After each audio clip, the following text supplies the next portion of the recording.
Emotional damage.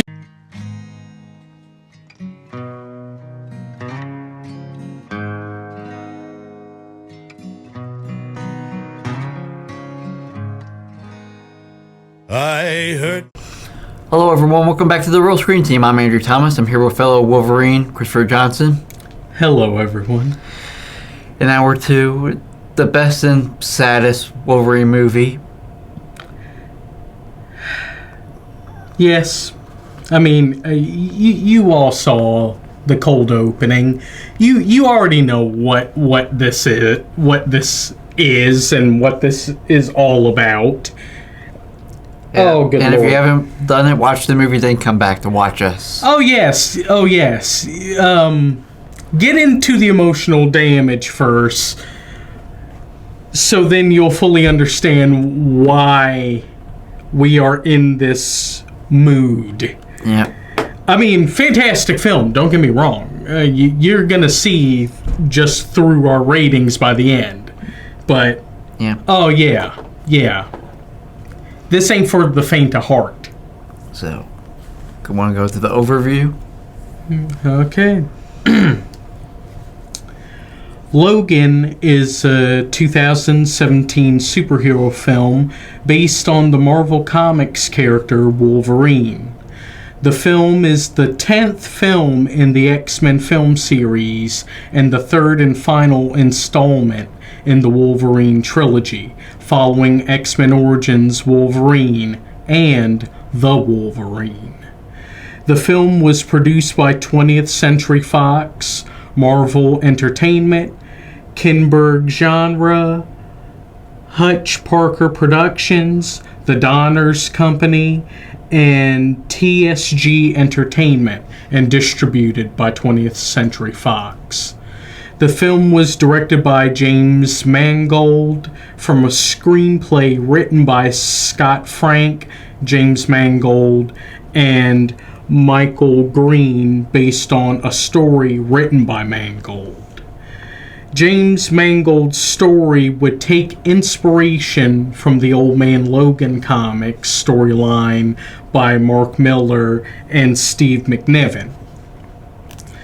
The film stars Hugh Jackman as the titular character, alongside Patrick Stewart, Richard E. Grant, Boyd Holbrook, Stephen Merchant, and introducing Daphne Keane in her film debut as Laura. Want to give a synopsis? Okay. In the near future, an aged Logan cares for an extremely ill Professor X at a remote outpost on the Mexican border. His plan to hide from the outside world gets upended when he meets a young mutant named Laura, who is very much like him. Logan must now protect Laura and battle the Reavers led by Donald Pierce and Xander Rice, who want to capture her. Mm-hmm. Well, this is the trilogy that went up from the worst to the best. Yeah. That doesn't usually happen. Usually it's the reverse. Yeah, or usually when it comes to a trilogy, you have the first film, fantastic. The second film, oh my god, that's even better than the first. And then the third, it's alright. Yeah. But it doesn't measure up to the first or second. Yeah. This one, the first one, oh dear God, it's a complete abomination to the point that we don't even talk about it, and even the freaking company itself is like, it's not really canon, maybe a little bit, but not really. Mm-hmm. Then we have the second film, nice. And then the third film, perfect. Mm-hmm. Absolutely perfect. Every minute detail. Yeah, I remember when both of us saw it in theaters. It got hit hard with emotional damage. Oh yeah, yeah. That's an understatement. Mm-hmm. That's an understatement. Excuse me.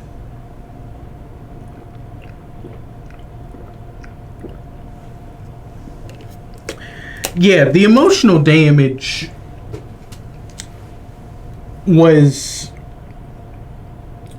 Oh, it was like a truck hitting you. Mm-hmm. Because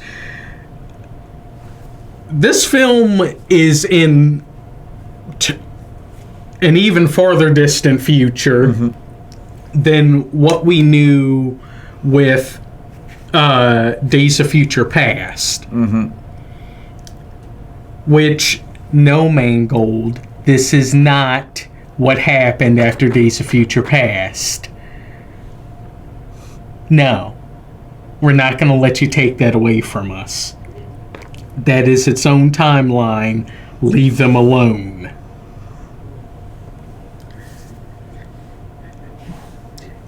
But the fact that, okay, in this timeline, everything was going fine until everybody got older. Mm-hmm. Professor X going through dementia and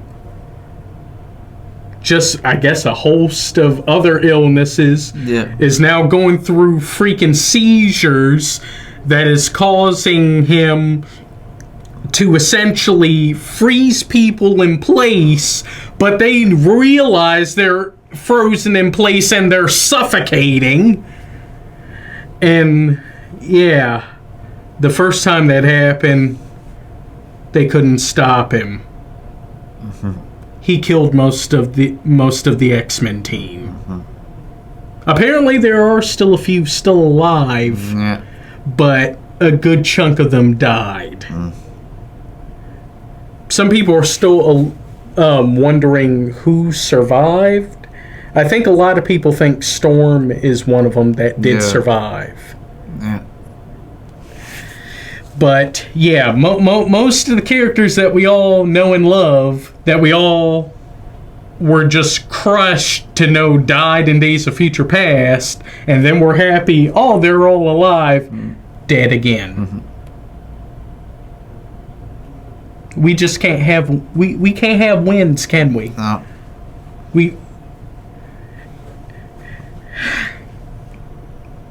And then I guess we get into the man himself. Yeah. The face that runs the place. Yeah. Logan. Or I guess we go by his real name, James Howlett, aka Wolverine. Played by Hugh Jackman. Yeah. He's a limo driver. Yeah. I mean, after the X-Men are really no more, what more is there? And he has to kind of stay off the grid. What more is left? Yeah. I mean, plus on top of it, we're now in the year 2029, where essentially after government registration didn't work, and then realizing, oh, Sentinels may doom all of us, no matter it's mutant or human. Why don't we affect everyone's food and drinks? Yeah. Apparently they put things in the water supply and have started essentially re-engineering the corn crops to essentially make the X gene inert.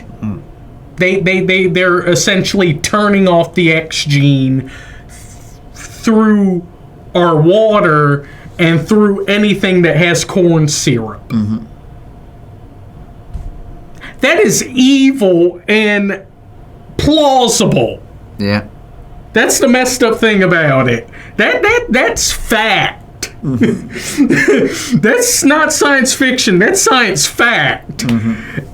And the fact that they're doing this so openly, and you hear throughout the movie, radio hosts and people asking, whatever happened to mutants? We don't really see a lot of them anymore.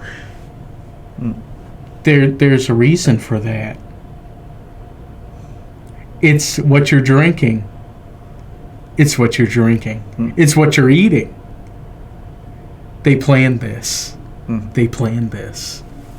So, yeah, either turn off the X gene through people that could possibly create a mutant child, or anyone who could potentially become a mutant once they hit that age, they don't get their powers. That is just evil. And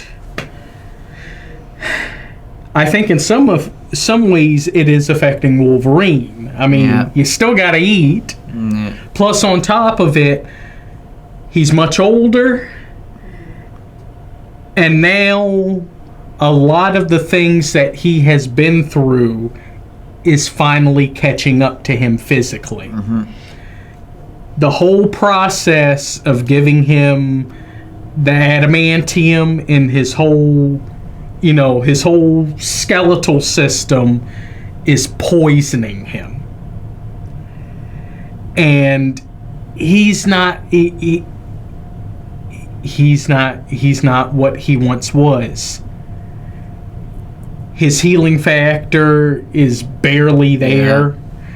I mean, when it comes to him releasing his claws, one of his claws he literally has to pull out completely just so he's able to release it back in all the way.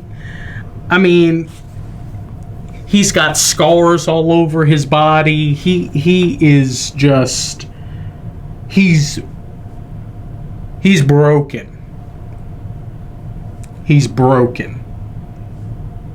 More broken than we've ever seen Logan. Yeah. And it's heartbreaking. Of course, he also gets recruited to go help a girl. Yeah. I mean, kind of forced very reluctantly. Yeah, it is forced upon him. Yeah. But it does end up...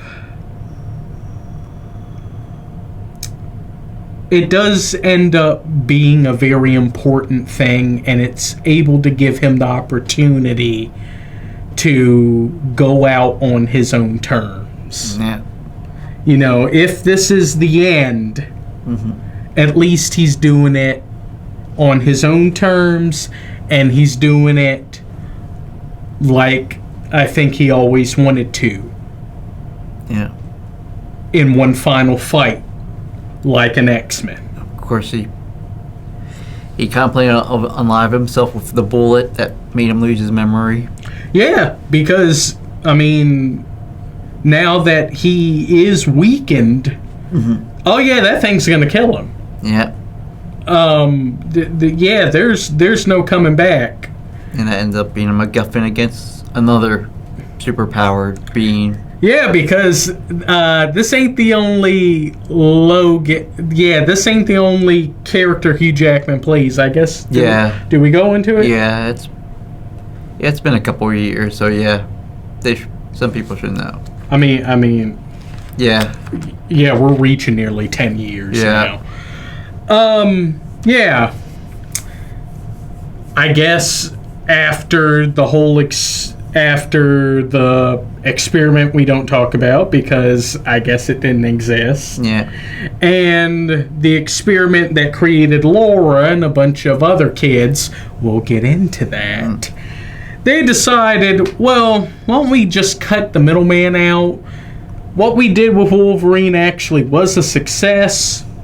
Why don't we just clone Wolverine? Yeah, which was best with the trailer marketing because they never let us. They hid that for the longest time. One of the few good things that that they did. Yeah, very true. Very true.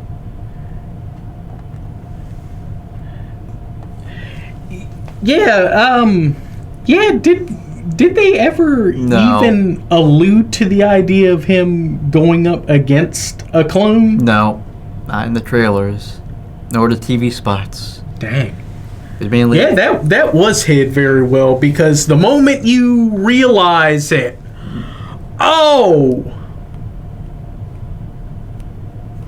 that's emotional damage on top of I did not see this coming.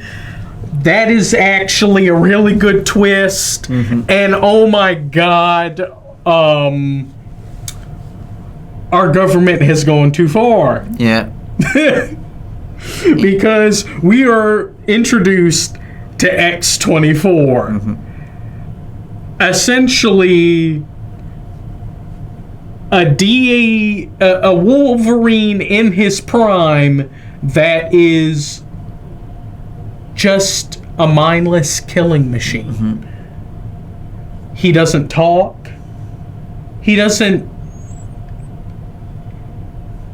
shows no emotion. If the only thing he knows to do is to kill, and apparently the only time he ever does it is if provoked. Mm-hmm. Which is the scary thing about it. Even just slightly provoking him, mm-hmm. You're gonna die. Mm-hmm. Because he's not gonna stop. He's going to take you out. Mm-hmm.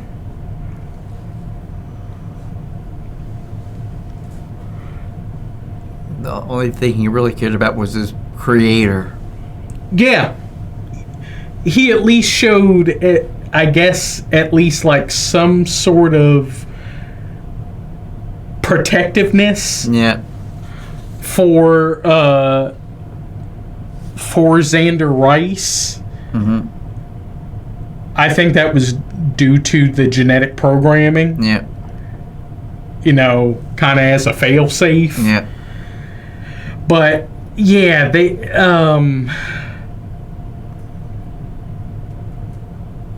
we saw him take out so many people. A lot of them innocent that had no dog in this fight. Yeah. He killed a child. Mm-hmm. That's how messed up. That's how messed up X-24 is. Mm-hmm. Yeah, a child trying to protect another child, and his mom dead. Oh, he killed a whole family. Yeah.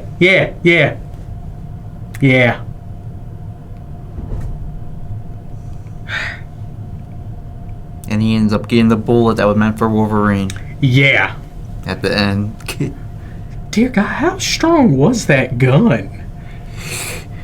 I mean, it was at point blank range. Yeah. It was at point blank range. Mm-hmm. That's the reason why, but dear God. Yeah. See, that's the reason why it didn't hurt Logan as hard, because how far was he jumping when he got shot? Mm-hmm. In Origins? So far. Yeah, so it just reset his brain. That one,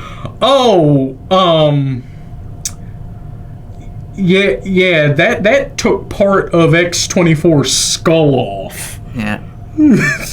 And he wasn't growing that back. Well, let's talk about his first victim. Yes. Another man that we thought that this was going to be his swan song. Yeah. Charles Xavier, a.k.a. Professor X, played by Patrick Stewart. Death number 2 of his 3 death count. Yeah, this is actually the third time we talk about Patrick Stewart dying in a Marvel property. Yeah. Yep. Huh. Okay, we completed the arc. Yep. Oh, Lord. Though this one, I think, hurt the most. Yeah. This one was the one that hurt the most. Because age has caught up to Charles. Yeah. He's suffering through dementia. Yeah. A host of other illnesses and issues. And... yeah, the seizures that are freezing people in place, slowly suffocating them. And him just, due to his telepathy, hearing everything and kind of acting like a radio, just picking up different sounds to the point that he's either quoting Shakespeare or he's quoting a freaking commercial. Yeah.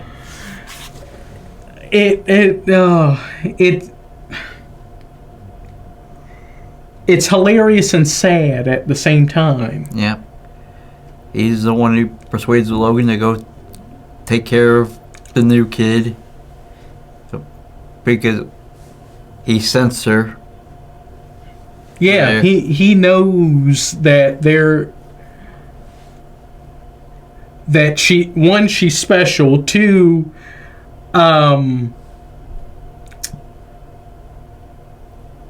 that's your daughter, bro. Yeah. That's your daughter. Although my favorite Professor X scene is his seizure against the soldiers. Sadly, with sad what happens to everyone else, but the soldiers, yeah, they kind of got that what was coming into them. I mean, you're frozen in place, slowly suffocating, and here is a struggling old Wolverine coming, and chink! Yep, put you out of your misery. I mean, dear God, you just don't. They did not. I understand you guys are the antagonists and whatnot, but God, I felt bad for them on that one. I mean, one dude, he got it so hard, the freaking doorstop for their hotel room moved. And I don't even think that was supposed to happen in the film. It just ching, whoop. And that's why they decided to get rid of the biggest threat. Because of Professor X's seizure. Well, yeah. Initially, they were trying to just get Laura, but then they found out, Xavier's there. Yeah. I guess we got to get rid of him too, but nope, seizure. Yeah. Slowly killing us all. Yeah. And that's why they sent Weapon X-24 to go kill him. And take Laura. And in one of the saddest... yeah, he started to remember... one of the most heartfelt and saddest scenes in the movie. Yeah, he talks to what he believes is Logan. Telling that he's starting to remember what he did out at the X-Mansion. Yeah, him...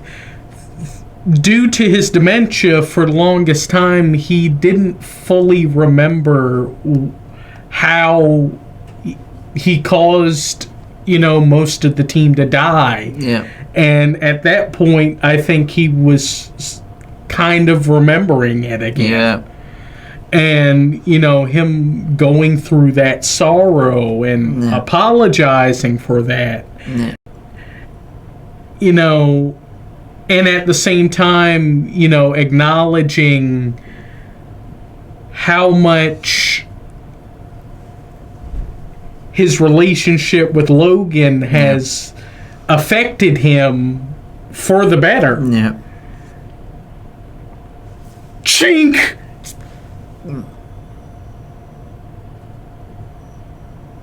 Why, James Mangold? Why? I mean, thank you for making some other great films. We don't talk about that other one. Mm-hmm.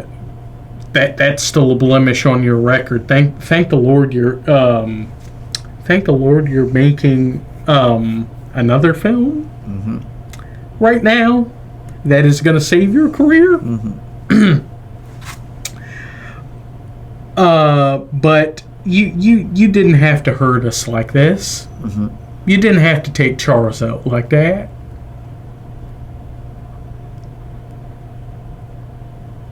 I mean, it was already bad enough having to go through the, oh, dear God, he just disintegrated. Yeah. And then, a few years after this, neck snap. Mm-hmm. This one hurt. Mm-hmm. This one really hurt. You just killed an old man in his bed. Yeah. After he's having a truly heartfelt moment, only it turns out that's not the Wolverine. That's not the Logan he arrived to that house with. Yeah, of course. It was technically also his fault having Logan help out the family and want to stay with them. If you look back at, yes, even though he didn't know it was going to happen. But still, if it wasn't them, it was going to be someone else. Yeah. Unfortunately. Yeah. Yep. But yeah, this was going to be Patrick Stewart's last hurrah before he got shown. We got asked back from Sam Raimi for Doctor Strange and Multiverse of Madness. Yeah. Was it mainly because he finally got to have the yellow hover chair? And wear the suit from the cartoon, yeah. It was mainly finally being able to be comic book accurate. Yeah. Comic book and animated series accurate. Even though he didn't interact with anyone during filming. Yeah. But that was during the pandemic, so. Well, a win is still a win. Yeah.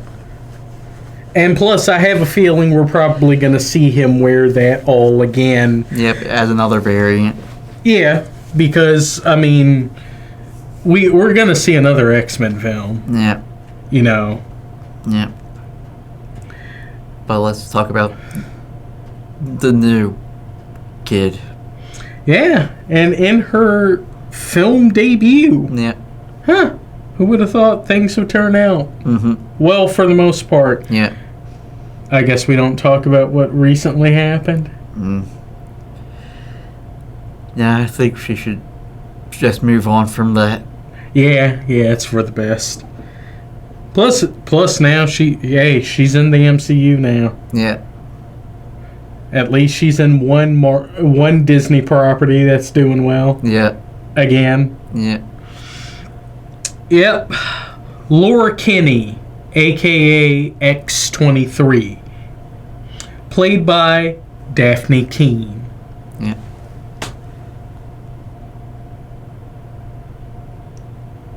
My God, she was amazing. Yeah. She did fantastic. Mm-hmm. And to think she was only what, 11? Yep. 11 years old. She did a screen test with Hugh Jackman for the role. And Hugh helped her a lot. Yeah. With this. Mm-hmm. I mean, she literally has like a father-daughter relationship with Hugh Jackman. Yeah. He has truly helped her a lot, I guess, throughout her career. Yeah. Hey, he's one of the best to go to. Yeah. I mean, when you're pretty much an Oscar-nominated actor. Mm-hmm. Yep, and for the most of the movie, she doesn't say anything. Yeah, because Laura was one of the numerous children that was a part of the experiment before X-24, mm-hmm. in which Dr. Xander Rice was essentially trying to make child soldiers. Mm-hmm. Yeah, he was like, okay, the government got rid of most mutants. Why don't we grow our own mutants and make them into child soldiers? Yeah. Now, were they going to be sent to the U.S. government, or were they going to be privately contracted through Pierce's company? I say privately contracted. That makes it even more evil. Yeah.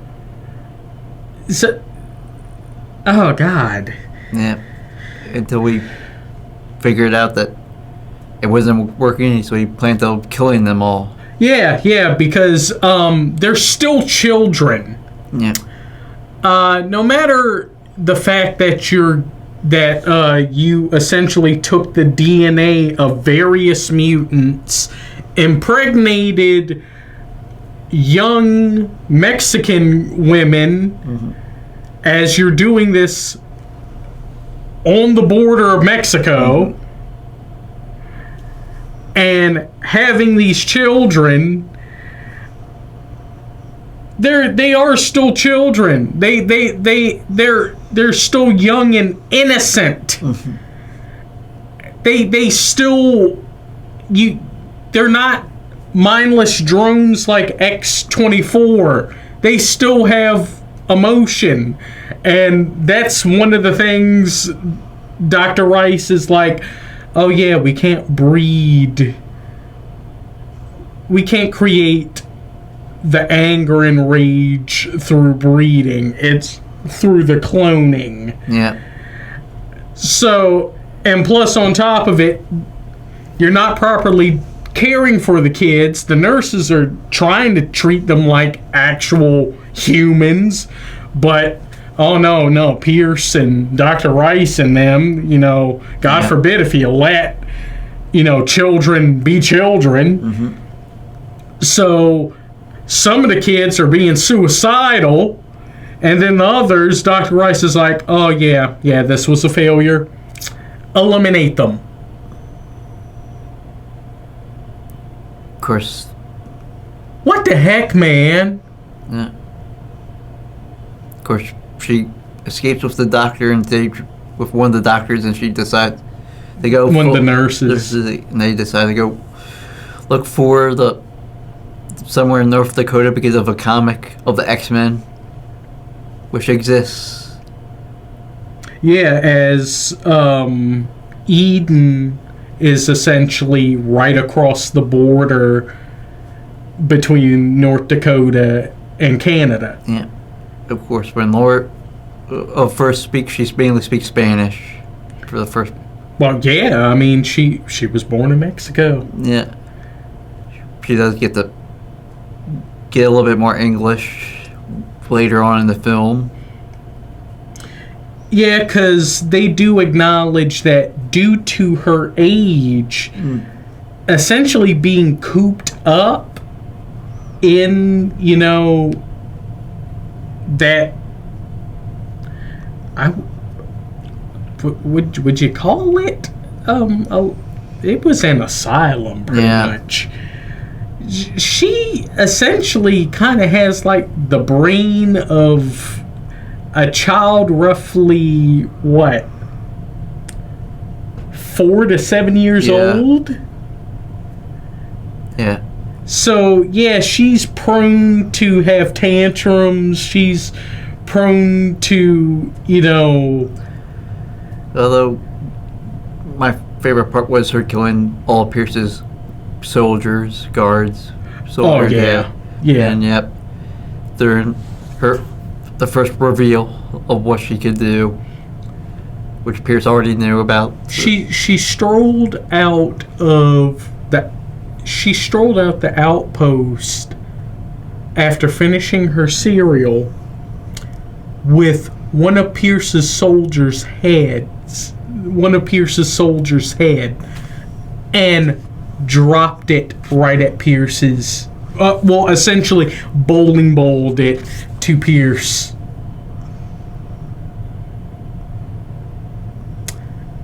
And she wasn't done after that. No. She pretty much got harpooned. Yeah. and did not care. Yep. She got harpooned in the chest and did not care. She kept killing. Yep. And she ends up saving Old Man Logan for the bullet. Yeah. And plus, her form of essentially being like Wolverine is a bit different. One, only her claws were coated with the adamantium, not the rest of her skeleton. And two,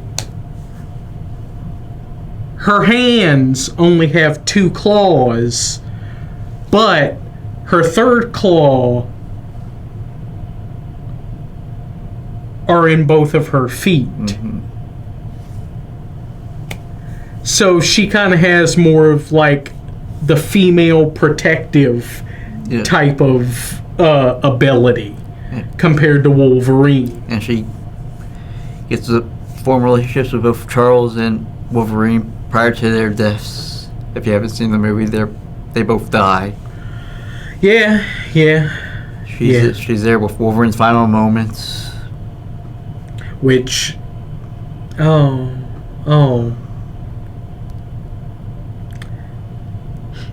Yukio was right, but it wasn't literal. It was metaphorical. Yep.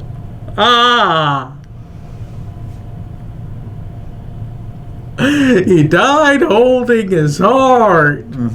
But it wasn't literal. It was his daughter. Yep. But let's talk about the other ally, Caliban. Okay. Yeah, Caliban, played by Stephen Merchant. Yeah. Albino man who has the ability of tracking mutants.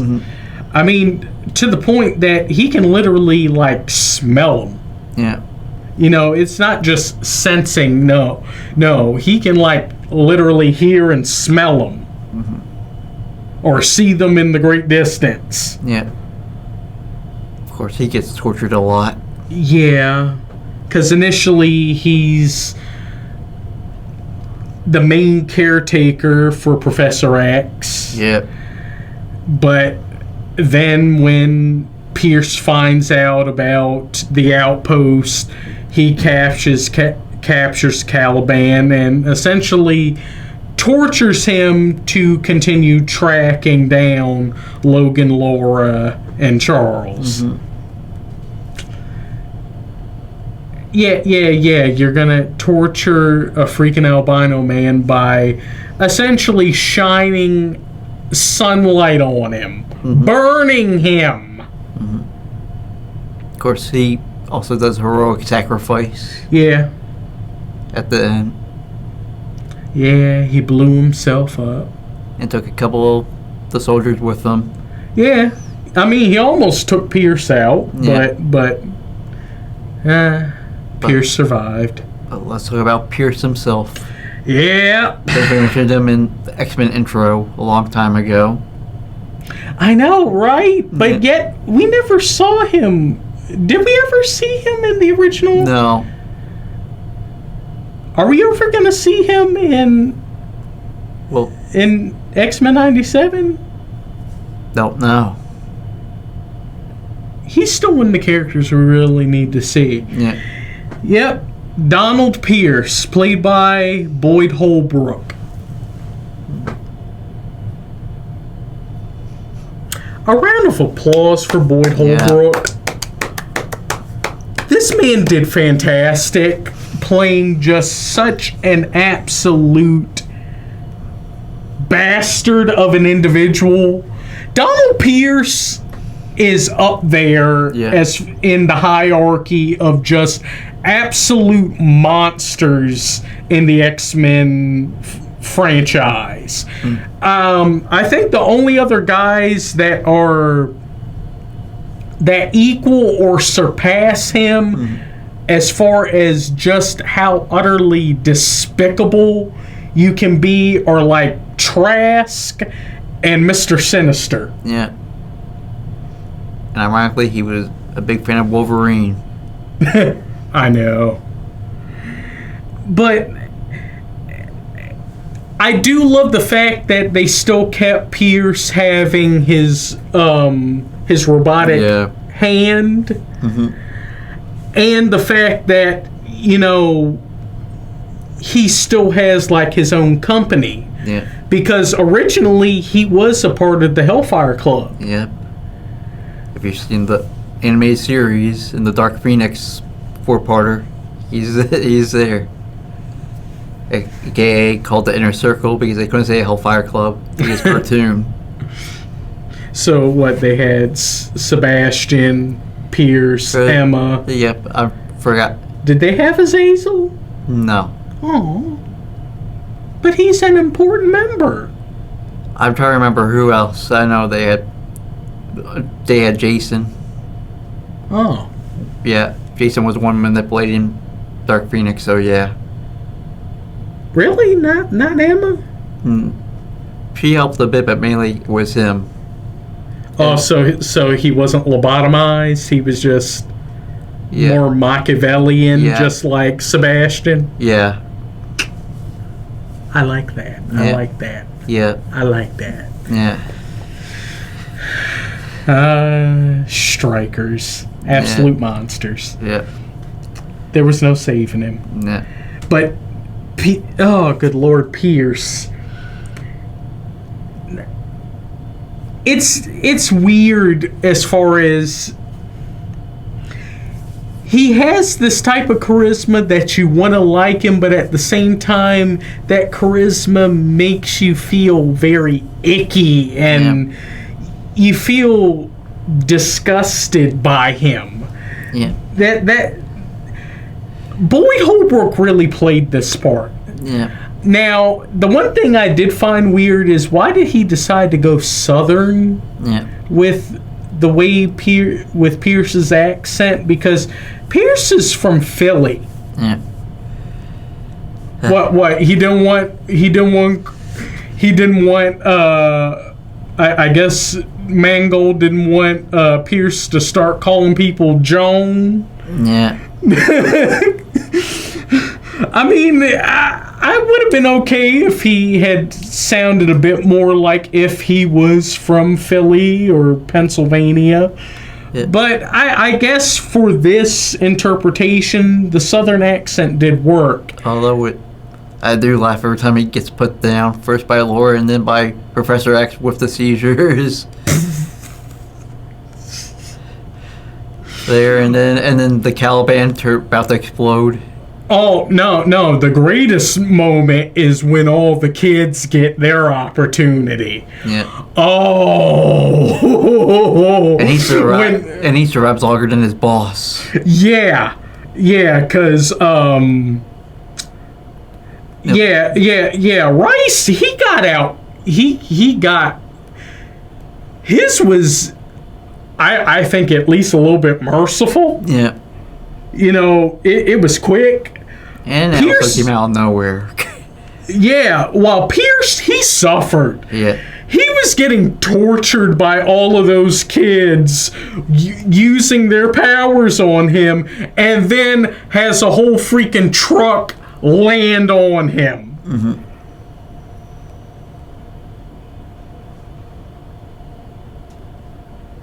And you know, the sad thing is, I still don't think that was enough. Yeah. I still don't think that was really enough of comeuppance. Yeah. That's really how much of a monster Pierce is.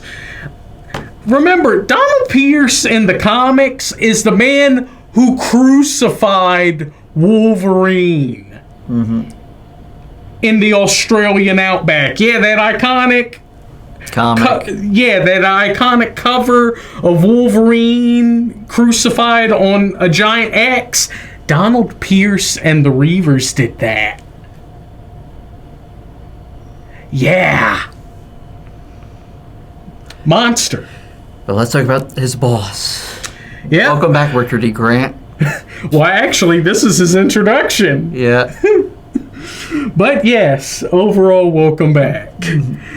Yes, Dr. Xander Rice, played by Richard E. Grant. Yeah, playing another person before he played a more redeeming villain. he's the dude playing the dude disguised as another dude. Or this Marvel variant, they just happen to look like the same guy. Yeah. True. Which we'll discuss in Deadpool Wolverine. True. Yeah. And Plus and Avengers Doomsday. Plus, I believe this is his third time playing a doctor. Yeah.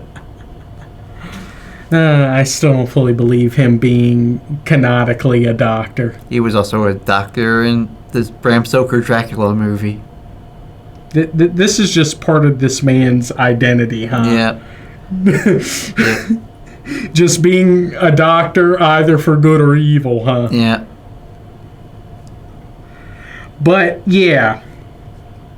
Apparently, he is the son of one of the doctors that worked for Department H, a part of the Weapon X program that gave Wolverine his adamantium. Yeah. And, of course, he was one of the casualties when Weapon X got loose. Mm-hmm.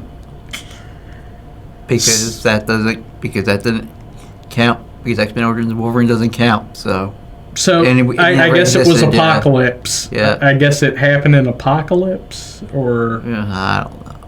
The timelines are so confusing. Deadpool Wolverine doesn't fix those timelines. No. I mean, the freaking movie takes place in 2029, but yet they acknowledge the actual time the movie was filmed, which was 2017. No, they say 2016. Yeah, 2016. Yeah. Which was when the film was being filmed. Mm-hmm. I mean, it came out in 2017. Yeah. So, yeah, I'm still confused. Yep. But then maybe that's the whole point, to be confused. Yeah. But Rice apparently we don't see really felt some type of way about this. So he was like, first help destroy mutants, then like, oh no, we could potentially use them as super soldiers. Make my own super soldier project. Oh, the children are still children, so they feel. Yeah, that's not gonna work. Take out the kids. Let's just clone Wolverine, make him mindless drone. Mm-hmm. Oh, the irony. Yep. And yet you also make him protective of you, and he only listens to you. Mm-hmm. Did he fully understand the irony of that? You have it out for Wolverine for killing your dad, yet you decide to make the ultimate weapon another version of Wolverine that you essentially treat like a puppet. Yeah. And ironically, he did work with Patrick Stewart in A Christmas Carol, where Patrick Stewart was Scrooge and he was Bob Cratchit, the one who doesn't get paid that well from his employer. Cratchit, you're working through Christmas. Now he still lets him have Christmas off, even though he doesn't want to. But what of Tiny Tim? Nah. Yep. I swear. Yep, so it was their return, even though they never interact together. I know. That kind of sucks. Yep. Maybe another opportunity. Yep, in the multiverse. Maybe. And I hope there's a possibility they could bring Boyd Holbrook back. I would tell you the truth, I would love to see them bring back Kevin Bacon as another version of Sebastian Shaw. Yeah. Bring him back, Boyd Holbrook. Should they bring back January Jones or get another actress to be Emma Frost? Maybe get another actress. If they can't get him back, get another actor to play Azazel, I would love to see them do the Hellfire Club proper. Yep. I would love it. Yep. Of course, I would also like to see Richard E. Grant play another version of Loki, but that's just me. You never know. Yep. You never know. Yeah. I mean, his classic Loki died in season 1, but there's still so many of them. Yeah. In the multiverse. There's probably still another him. Yep. Same over Patrick Stewart. Yeah. Even though 2 of them have died on screen. Yeah, and one of them actually literally took the body of his brain dead brother. Yep. Huh. That's messed up. Yep. But let's get to the good. I mean, we already acknowledged the plot. Yeah. Fantastic. I mean, yes, it's not exactly Old Man Logan, but greatly inspired by Old Man Logan. And I think it does kind of the premise justice. Yep. You know, giving Logan his last hurrah as, you know, this old, broken down, kind of gunslinger type. Mm-hmm. You know, it kind of feels like the Marvel Comics version of, like, True Grit or The Unforgiven. Mm-hmm. You know, the old gunslinger, one last go. Yep. Of course, the acting, everyone did fantastic, but you mainly have to give it up for Hugh Jackman, Patrick Stewart, Daphne Keane, and Boyd Holbrook. Yep. They all did fantastic. Yep. Especially with Daphne Keane, this being her first acting credit. Yep. Before we heard a lot about her this year. For better or for worse? Both. Yeah. Well, that's what I'm meaning. Yeah. Of course, the action. Mm-hmm. I mean, Wolverine versus the thugs at the beginning of the film. You know, where we see that, The opening credits, yeah. Yeah. Where we see that, he ain't as spry as he once was. Mm-hmm. I mean, he can still throw down, but, oh no, it takes him time to get up. Mm-hmm. He's not taking those shots like he used to. Yeah. Claw doesn't completely come out. Yep. Takes one guy's arm off. Ooh. Thanks to the R rating. They were allowed to let him do stuff. Yeah. Dismemberments. Mm-hmm. The seizure in the casino. Yeah. Oh Lord, that I felt bad for everybody in the casino. Yeah. X-24 versus the Crooked Town officials. Yeah. That were messing with the Munson family. Yeah. That was the only time where I think I was okay with what X-24 was doing, but at the same time, there was a part of me that was like, maybe you're going a little too far, bro. Yeah. You're going a little too far. Yeah.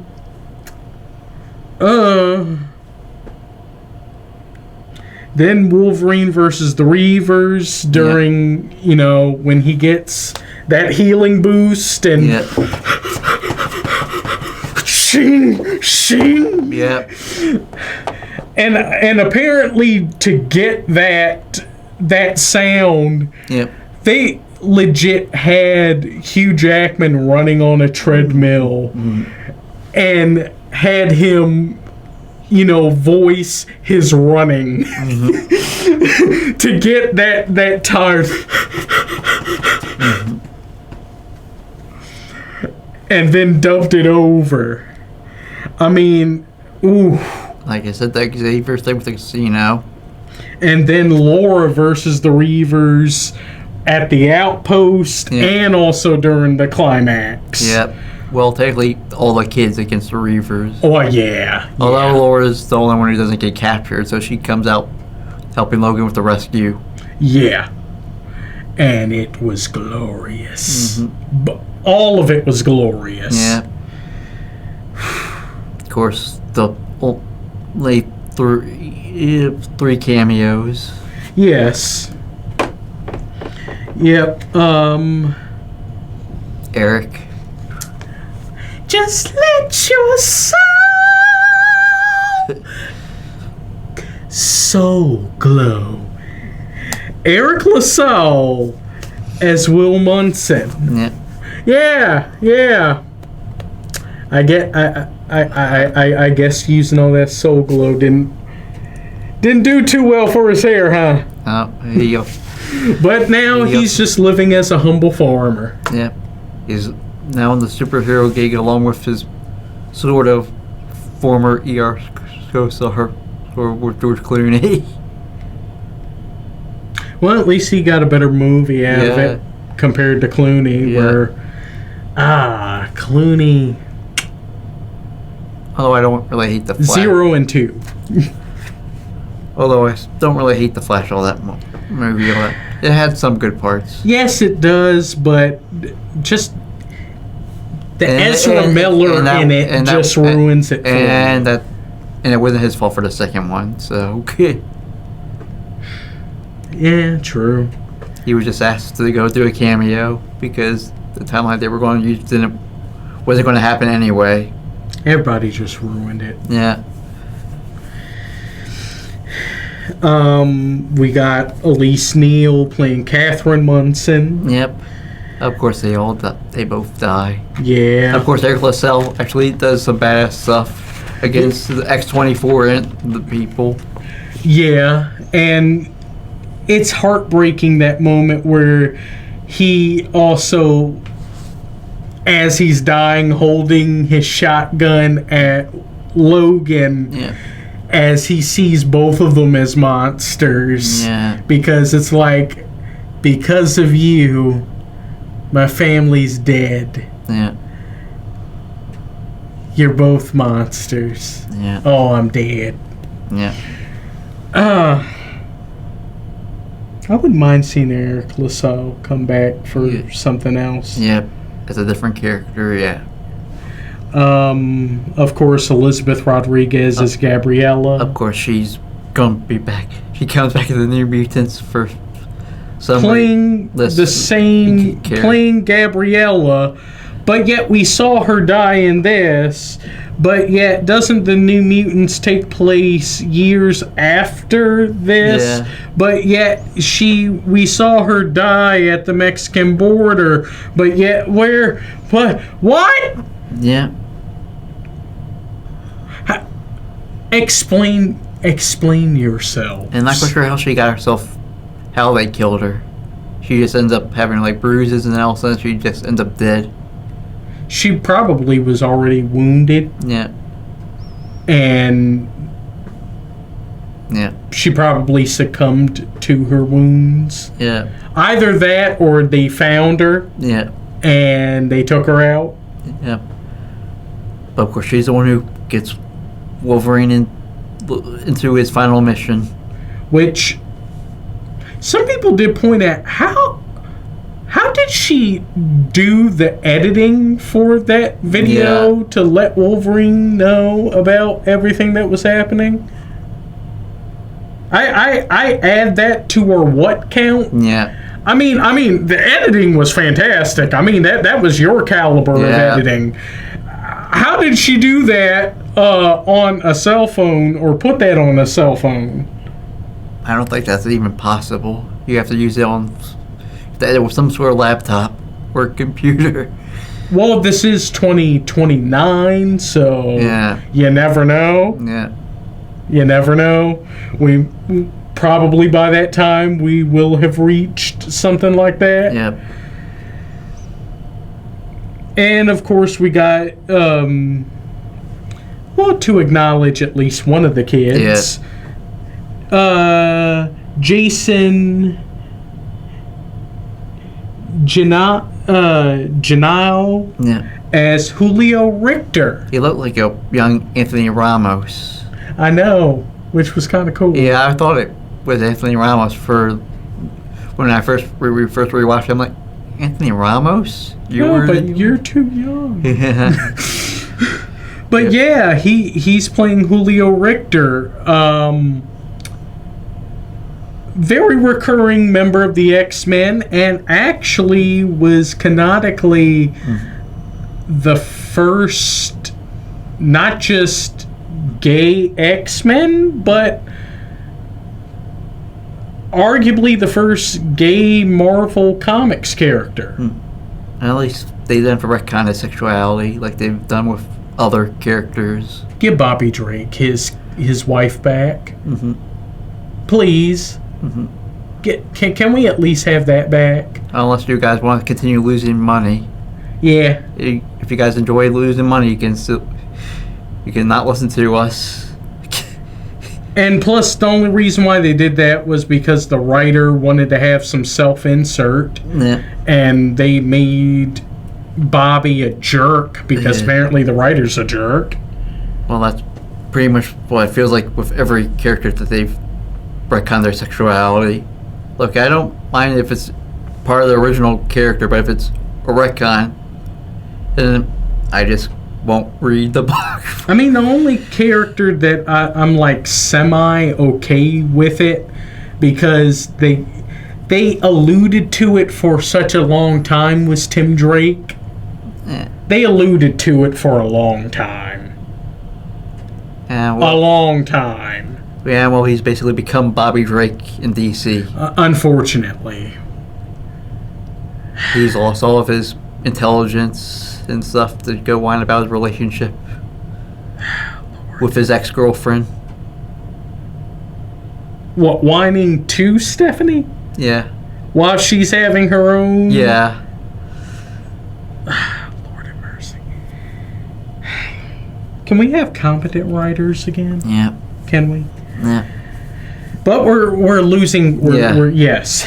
Okay. Yes. As far as bad, we don't really have any bads. No, just the what's. Yeah.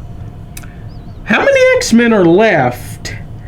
And who is in charge of the school in Deadpool? Because... I know Colossus. Well, no, he still acknowledges that Professor X is still alive in the first Deadpool. Yeah, so it's all... like we said, it's all confusing. Did that universe just have so many timelines put into one? I wouldn't be surprised. Yeah, that could be a possibility. I would not be surprised. I mean, that's the reason. That's the reason why freaking Paradox wanted to nuke it, because it didn't make any sense. Yep. When we get into that. Yeah. Yeah, but yeah, how many X-Men are left? Because I guess they're... And how many universes are in one timeline? Yeah. Because I think what they alluded to, like at least maybe 5 X-Men died. I thought 7, but... Oh, what, 7? Yeah. So, definitely Cyclops, definitely Jean. Yeah. Probably Beast again. Mostly. Hank just can't catch a break. Yeah. Don't know who else. Maybe Rogue or Iceman. Oh, not dang, Bobby! Dang it, Bobby! Oh, not Rogue. No. Yeah. Well, apparently Storm may be the one that survived. Yeah. Because the woman who's talking from Eden does have an accent that sounds eerily similar to what Rogue's accent used to sound like. So I think that's alluding to at least Rogue surviving. Yeah. I mean, I'm sorry, not Rogue, Storm. Yeah, it's sounding very similar to what Aurora Monroe's accent once sounded like before she lost it by the third film. So Storm may have survived, and maybe a couple others helping her run Eden. So, who knows? Oh no, does that mean Kitty and Colossus? Yeah. Oh no, not Kitty and Peter. Yeah. Despite having another timeline put into that one too. It's all confusing. Like we said, we'll discuss it more in Deadpool and Wolverine. Yes. But I guess now we get to our scores. Yeah, right. I give this a 10 out of 10. It was a perfect movie. Even though it was a sad, perfect movie. It for a swan song of what would have been a nice swan song for Hugh Jackman and Patrick Stewart, it was a nice swan song. There. I completely agree with my co-host here. It's a 10 out of 10. This should have been the way Fox went out. Unfortunately, They still had Dark Phoenix and the New Mutants that they had to yes. release. Yeah. Yes. Which we're not going to be reviewing unless we don't have any more options or Patreon. One of those two. Yeah. At some point, we might have to discuss them, but that might have to be viewer suggestions. Or if we ran out of options, just a review in general. Bro, we still have so many other things we need to review before we even reach that. But if you have your own opinion on Logan, go find us on Facebook, The Real Screen Team. Where else? You can also find us on Instagram, Reddit, and TikTok. And make sure to like, comment, share our videos on YouTube, and subscribe to our YouTube channel. And don't forget to click the post notification bell if you're already subscribed, so you're updated with all of our upcoming videos. But before we go, we continue our Deadpool marathon with the last two Deadpool movies. Well, yes. Deadpool 2 and Deadpool and Wolverine. Yep. So, want to roll us out? Well, sure. Well, thank you all for watching. Definitely come back and watch us again. Remember to like, comment, subscribe, share, and click the post notification bell so you're updated with all of our upcoming videos. Well, cut, print, that's a wrap.